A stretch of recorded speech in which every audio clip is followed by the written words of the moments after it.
नमस्कार, आप देख रहे हैं जस्ट इंडिया और मैं हूं आपके साथ काजल ठाकुर। खबरों की शुरुआत करेंगे उससे पहले हेडलाइंस के प्रायोजक हैं Micron lights counts on us, group of industries, Asian colour coated स्पात limited, Oscar super speciality hospital and trauma centre, रंश किया showroom in Rohtak and Bahadurgarh. Showroom पर आइए, टेस्ट ड्राइव ले और गाड़ी बुक कराइए।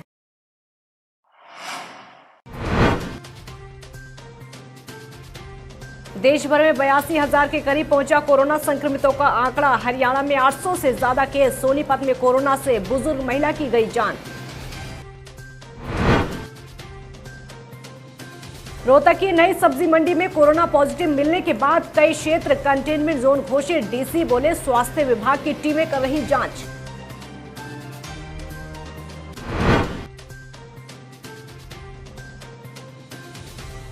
रोहतक में ऑड-इवन फार्मूले का नहीं किया जा रहा पालन। गश्त के दौरान निगम अधिकारी ने दुकानदारों के काटे 5-5 हजार के चालान।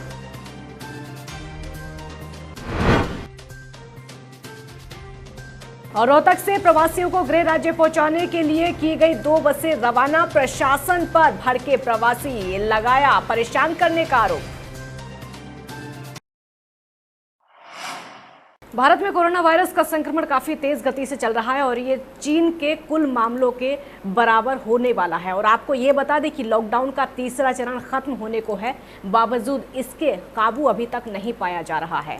देश भर में कोरोना वायरस का आंकड़ा 81,000 को अब तक पार कर चुका है। आपको ये बता दें कि पिछले 24 घंटे में कोरोना वायरस के आपको ये भी बताएं कि 3,967 नए मामले सामने आ चुके हैं। तो कोविड-19 से 100 लोगों की जान भी चली गई है। स्वास्थ्य मंत्रालय के आंकड़ों के मुताबिक देश भर में कोरोना वायरस के मामले बढ़कर करीब 81,970 हो गए हैं और कोविड-19 से अब तक 2,649 लोगों की मौत हो चुकी है।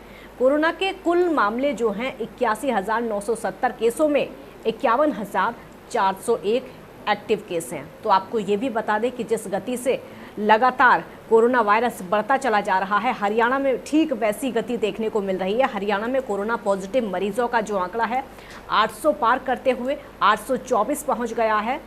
28 नए मरीज जब सामने आए तो इनमें सबसे ज़्यादा यानी 18 मरीज अकेले फरीदाबाद में मिले। रोहतक की स्थानीय नई सब्जी मंडी में कोरोना पॉजिटिव व्यक्ति मिलने पर जिलाधीश RS वर्मा ने हरियाणा महामारी कोविड-19 नियम 2020 एवं महामारी अधिनियम 1897 की धाराएं 2, 3 और 4 के तहत मुख्य सब्जी मंडी में यानी नई सब्जी मंडी में दुकान नंबर 1 से पश्चिम की ओर, नई सब्जी मंडी दुकान नंबर 29 रिटेल और दुकान संख्या 1 से पहले की और रिटेल शेड 2 के क्षेत्र को कंटेनमेंट जोन घोषित कर दिया है। वहीं पूरी सब्जी मंडी क्षेत्र को बफर जोन घोषित किया गया है। आपको ये भी बता दें कि ये जो पूरे एहतियात बढ़ते जा रहे हैं ये इसलिए ताकि कोरोना ना फैले, कोविड-19 के संक्रमण को रोका जा सके। तो जो कंटेनमेंट जोन घोषित किए गए हैं उनकी पहचान और घोषित करना एक गतिशील प्रक्रिया है जिसकी हर 5 दिन के बाद समीक्षा की जाएगी। डीसी का कहना है कि कोविड-19 संक्रमण पर नियंत्रण के लिए संदिग्ध व्यक्तियों की screening test, quarantine, isolation, social distancing और कंटेनमेंट जोन में आम जनता के स्वास्थ्य को सुरक्षित रखने के लिए प्रभावी रूप से कार्य योजना लागू की गई है। इसके लिए रोहतक के उप मंडलाधीश को इंचार्ज बनाया गया है। उन्हें प्रोटोकॉल और समय समय पर जारी हिदायतों को लागू करने के लिए नोडल अधिकारी भी नियुक्त किए गए हैं। ऑड-इवन फार्मूले के अनुसार आज 2 नंबर की दुकानें खोलने का दिन था, लेकिन दुकानदार ऑड-इवन फार्मूले का पुरजोर उल्लंघन करते हुए नजर आए, जिसके चलते रोहतक नगर निगम के LO अधिकारी ने गश्त के दौरान ऑड-इवन फार्मूले का उल्लंघन करने वाले 2 दुकानों को मौके पर ही 5-5 हजार के चालान काट डाले। जिन दुकानों का मौके पर चालान काटा गया वो रेलवे रोड पर हैं और उनमें से एक दुकान नागपाल स्टैंडर्ड स्वीट्स एंड नमकीन के नाम से है तो दूसरी हरवंश साइकिल वर्कर्स के नाम से है। आपको ये बता दें कि दुकानदार आधा शटर खोलकर सामान बेच रहे हैं। ये हमारा डेली का रूटीन है। सर पूरे शहर में सभी बाजारों में राउंड करना हमारी टीम डेली राउंड करती है। कुछ बाजारों में हमने सोशल डिस्टेंसिंग बनाने के लिए, भीड़ कम करने के लिए नंबरिंग की हुई है, जहाँ पर 33% दुकानें एक दिन खुलती हैं, 33 एक दिन, 33 एक दिन। और ये हमें 1-2 दुकानें जो हैं बिना नंबरिंग के, आज इनका डे नहीं था, नंबरिंग की हुई है लेकिन डे नहीं था, आज डे है 2 नंबर वाली दुकान का, तो इसलिए ये बिना डे वाली दुकानें खुली मिली है, इसलिए इनका चालान किया गया। कितनी दुकानें की आपने और कितने का चालान? अभी फिलहाल हमने 2 दुकानों का, नागपाल है, ये अपने छोले भटूरे बनाते हैं, और ये अपने साइकिल है हरबंस जो है, हरबंस साइकिल वर्क्स, इन दोनों का 5-5 हज़ार रुपये चालान किया, क्योंकि आज इनका डे नहीं था। इस समय ऑरिवन का फॉर्मूला दुकानदारों के लिए परेशानी का सबब बना हुआ है, तो वहीं दूसरी तरफ परचून की दुकानें खोलने के लिए प्रशासन ने जो आदेश दिए हैं उसको लेकर दूसरे दुकानदारों में नाराजगी का माहौल है। ऐसी ही कुछ तस्वीरें रोहतक के गांधी मार्केट से सामने आई हैं, जहां दुकानदार कह रहे हैं कि इन सभी दुकानों को खोलने की बजाय कुछ दुकानों को ही खोला जाए। साथ ही उनका ये भी कहना है कि सोशल डिस्टेंसिंग की सबसे ज़्यादा अवहेलना इन दुकानों के जरिए हो रही है। मेरी यहीं एक शॉप है, तो जैसे कि देखा जा रहा है कि किराने की दुकानों पर रश देखने को मिल रहा है। पहले होता था कि जैसे मसाले किसी भी तरह के आते थे, उस पर डब्बी के ऊपर 1 या 2 रुपये की छूट मिला करती थी। अब जो है कि वो पूरे MRP पे दिया जाता है। कुछ भी मांगो जिस चीज़ पे, जैसे दवाइयों पे पहले हम लेस मिला करती थी 10% कुछ है, तो वो कहते हैं कि पीछे से हमारे को लेस नहीं मिल रही है, माल ही नहीं आ रहा, लेनी है तो लो वरना ना लो। अब जैसे दुकानों में देखा जा रहा है कि वो शटर बंद कर करके कस्टमर को अंदर करेंगे, शटर नीचे करके माल देंगे। और इस खबर पर हमारे साथ मोहित धनवंतरी समाज सेवी जुड़ गए हैं। मोहित जी, बहुत बहुत स्वागत है आपका जस्ट इंडिया पर। जी नमस्कार जी। मोहित जी, मेरा सवाल आपसे ये होगा, गांधी मार्केट में लगातार दुकानें खुल रही हैं, प्रशासन की तरफ से आदेश भी जारी कर दिया गया, परचून की दुकानों के लिए अलग और दूसरी दुकानों के लिए अलग, बावजूद इसके दुकानें खुलती जा रही हैं, क्या कहना है आपका?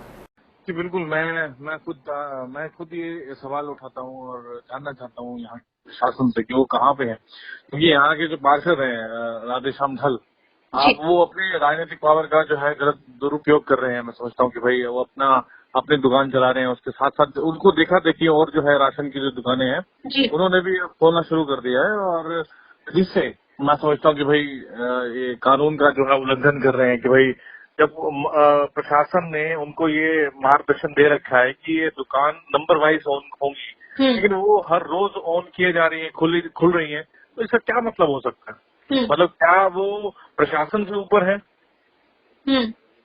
क्योंकि जिस तरीके से मैं समझता हूँ कि 15-20 दुकानें हैं हमारे गांधी कैंप के अंदर, अगर वो नंबर वाइज भी ओपन हो तभी राशन की कोई समस्या नहीं हो सकती, बिल्कुल, लेकिन फिर भी उनको जो है खोला जा रहा है, और गरीब जनता जो है उनके साथ जो है मैं समझता हूँ कि डबल रेट से उनको जो है दालें और राशन जो प्राप्त कर रहे हैं, वो बेचारे वो पहले ही परेशान है, और उनके ऊपर और जो महंगाई की मार जो वो दे रहे हैं, लूट है।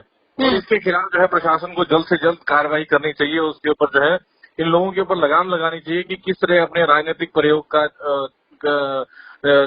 जो है कद का जो है दुरुपयोग कर रहे हैं ये लोग, इनके ऊपर जो है लगाम लगानी चाहिए, ताकि सभी के क्योंकि कानून हमारे देश में जो है कानून सबके लिए एक बराबर है, चाहे वो मंत्री हो चाहे वो वहाँ के जो है पार्षद ही क्यों ना हो, तो ऐसे लोगों को जो है अपने कानून के दायरे में रह करके ही काम करना चाहिए।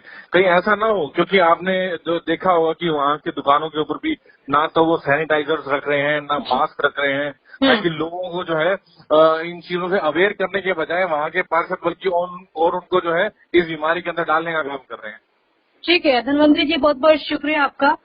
तो ये धनवंतरी जी हमारे साथ जुड़े समाजसेवी, जिन्होंने दुकानों को खोलने को लेकर विरोध जताया है, और दुकानें खोलने के पीछे इनको लगता है राजनीति कहीं ना कहीं है। सरकार प्रवासियों को उनके गृह राज्य पहुंचाने के लिए तमाम व्यवस्थाएं कर रही है, जिसके चलते सरकार ने प्रवासियों के लिए बसों और ट्रेनों को शुरू किया है।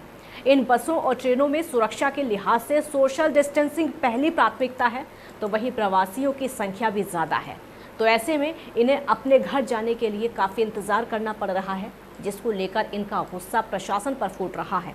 ये लोग प्रशासन पर आरोप लगा रहे हैं कि प्रशासन उनकी मदद नहीं कर रहा। ऐसा ही एक मामला रोहतक के आर्य नगर स्थित पुलिस चौकी से सामने आया है, जहां प्रशासन के आदेश पर चौकी इंचार्ज ने सुबह 6 बजे 2 बसों को यूपी भेजने का इंतजाम किया, क्योंकि सोशल डिस्टेंसिंग पहली प्राथमिकता थी। तो ऐसे में सिर्फ कुछ ही मजदूरों को उनके गृह राज्य के लिए रवाना किया गया, लेकिन बचे हुए प्रवासी प्रशासन पर ही भड़क गए, जिनको चौकी इंचार्ज ने समझा बुझाकर वापस भेजा। कोरोना महामारी के चलते लॉकडाउन में अर्थव्यवस्था मंदी की तरफ जा रही है, उसको पटरी पर लाने के लिए लगातार कोशिशें भी की जा रही हैं। आम आदमी को राहत पहुंचाने के उद्देश्य को लेकर प्रधानमंत्री नरेंद्र मोदी ने 20 लाख करोड़ का राहत पैकेज देकर देशवासियों को संजीवनी देने का काम किया है। ये बात भाजपा के जिला मीडिया प्रभारी शमशेर खरक ने कही। शमशेर खरक ने एक अनौपचारिक बातचीत के दौरान बताया कि देश की वित्त मंत्री निर्मला सीतारमण ने राहत पैकेज की दूसरी किस्त में अनेक ऐसी घोषणाएं की हैं जिससे गरीब, मजदूर, फेरी वाले और छोटे किसानों समेत आमजन को राहत पहुंचेगी। उन्होंने कहा कि चाहे गरीब आदमी के लिए सस्ते घर, किराए की बात हो या फिर प्रवासी मजदूरों के लिए बिना राशन कार्ड राशन वितरण की बात हो, इस राहत पैकेज आवंटन में इन सभी वर्गों का केंद्रीय वित्त मंत्री ने खास ध्यान रखा है। तो मीडिया प्रभारी खरक ने ये भी कहा कि केंद्र सरकार ने सभी राज्यों में रह रहे प्रवासी मजदूरों को भोजन उपलब्ध करवाने के लिए स्टेट डिजास्टर फंड का भी प्रयोग करने की छूट दे दी है, ताकि कोई प्रवासी मजदूर और लाचार व्यक्ति भूखे पेट ना रहे। इसके लिए केंद्र सरकार ने 12,000 करोड़ रुपए जारी किए। बीजेपी के वरिष्ठ नेता और निगम पार्षद अशोक खुराना ने हरियाणा के मुख्यमंत्री मनोहर लाल को पत्र लिखकर असंगठित क्षेत्र के हरियाणा निवासी श्रमिकों को आर्थिक सहायता देने की मांग की है।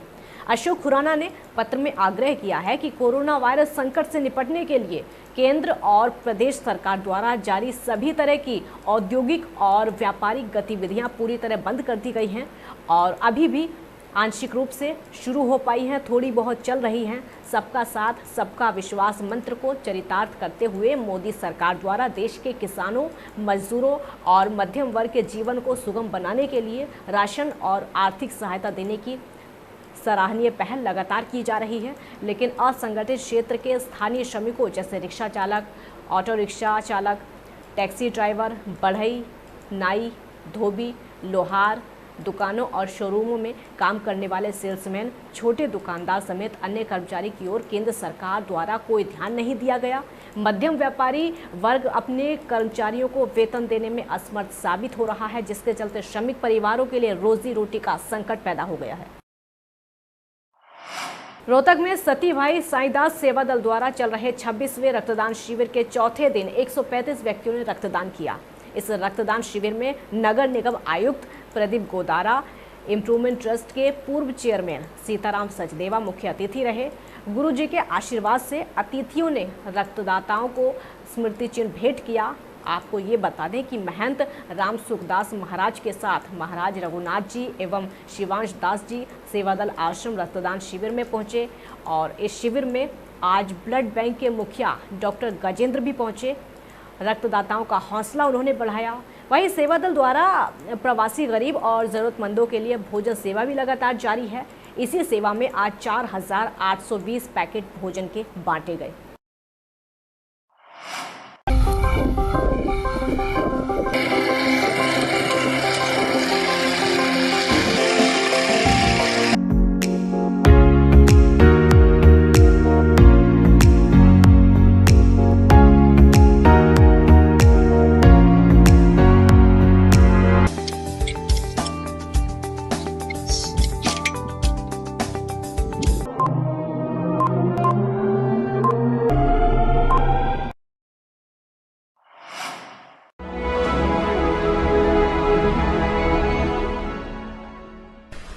चाचा, आपने नया घर बनवाया है तो घर की छत पर कौन सी शीट लगवाई है? बेटा, मैंने अपने घर की छत पर एशियन शीट लगवाई है, क्योंकि वो कभी न मिटने वाले ओरिजिनल निशान की चादरें हैं। साथ में ISI का चिन्ह, 5 साल की वारंटी के साथ साथ पैसों का सही मूल्य देने वाली वही इकलौती शीट्स हैं। क्योंकि नाम नहीं, पहचान जरूरी है।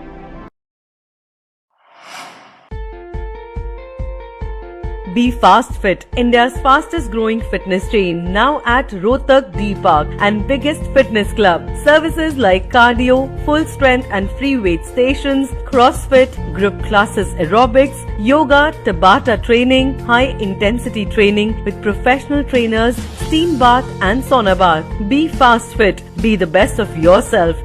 Right to addition reserved.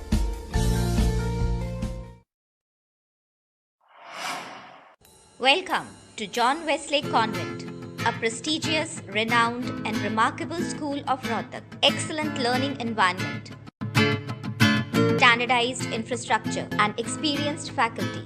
well-formed robotics lab, well-equipped science labs, world-class computer lab, well-stocked library, digital smart classrooms, excellent sports facilities, best transport service. John Wesley Convent, a school where your search comes.